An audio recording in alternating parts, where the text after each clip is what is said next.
2011-র 6ই মে খুন হন বালির তৃণমূল নেতা তপন দত্ত।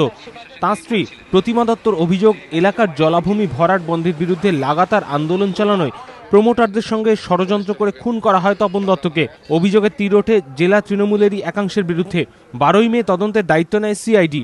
অভিযোগের পরিপ্রেক্ষিতে তৃণমূলের প্রাক্তন জেলা সম্পাদক ষষ্ঠী গায়েনকে গ্রেফতারও করে সিআইডি। কিন্তু সিআইডির তরফে পক্ষপাতিত্বের অভিযোগ তুলে সিবিআই তদন্তের দাবি জানায় তপন দত্তর পরিবার। এই প্রেক্ষাপটে সোমবার তপন দত্তর দ্বিতীয় মৃত্যুবার্ষিকীতে এক অনুষ্ঠানের আয়োজন করা হয়। উপস্থিত ছিলেন কড়েয়ার আত্মঘাতী যুবক আমিনুল ইসলাম এবং শুটিয়ার দুষ্কৃতীদের হাতে খুন হওয়া বরুণ বিশ্বাসের পরিবার। কেন এখনো পর্যন্ত তৃণমূল সরকার তপন দত্তর খুনের ঘটনা সিবিআই তদন্তের নির্দেশ দিল না, তা নিয়ে প্রশ্ন তোলেন অনুষ্ঠানে উপস্থিত কংগ্রেস নেতা আব্দুল মান্নান। সিবিআই ইনকোয়ারির দাবিতে যখন আন্দোলন গড়ে তুলছেন, তখন সেই আন্দোলনে বাধা দিয়ে সিবিআই দাবিটাকে প্রত্যাখ্যান করে বড় বিরোধিতা করছে, যাতে অপরাধীরা ধরা না পড়ে।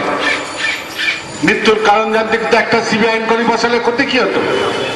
এখনো পর্যন্ত দোষীরা ধরা না পড়ায় ক্ষোভ উগরে দেন নিহত তৃণমূল নেতা স্ত্রী। এই রকম মৃত্যু কিন্তু এই সরকার আসার পর আরও অনেক হয়েছে। যেমন শুটিয়ার বরুণ বিশ্বাস মারা গেছে, তাকেও ক্যাবিনেট কোনো একজন মন্ত্রী চক্রান্ত করে মেরেছে।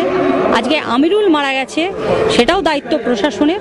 আজকে নাসিরুদ্দিন মারা গেছে, সেটাও প্রশাসনের দায়িত্ব। প্রশাসনের কোনো ব্যক্তির গাফিলতিতে তিনি মারা গেছেন।